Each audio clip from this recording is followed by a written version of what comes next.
Hi అండి. మా మనవరాలైతే దోస అడిగిందండి. అందుకనే ఒక 2 దోసలైతే చేశాను.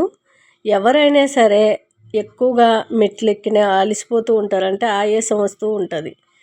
అలాంటి వాళ్ళు ఆయిల్ చాలా తక్కువ తినండి. ఎంత ఆయిల్ వీలైనంత మట్టుగా మానేయడం మంచిది.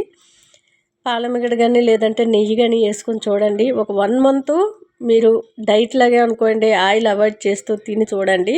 మీరు ఎంత దూరం నడిసినా, పరిగెత్తినా ఆయాసం అనేది రాదు. మీరు అలిసిపోరు. చక్కగా ఆరోగ్యంగా ఉంటారు. ఎక్కువ ఆయిల్ ఫుడ్ తిని ఒకరోజు చూడండి. అరగని ఫీలింగ్ వస్తూ ఉంటుంది. చాలామంది ఏజ్డ్ వాళ్ళకైతే అరగట్లేదబ్బా, జీలకర్ర తినడం, ధనియాలు నవలడం, సోంపు తినడం ఇలాంటివి చేస్తూ ఉంటారు. అలాంటివి ఏవి అవసరం లేకుండా ఆయిల్ ఒక్కటి మానేస్తే మీరు ఎంత దూరమైనా నడవగలుగుతారు. ఆ ఆయాసం అనేది రాదు. హ్యాపీగా ఉండొచ్చు. ఒకసారి ట్రై చేయండి.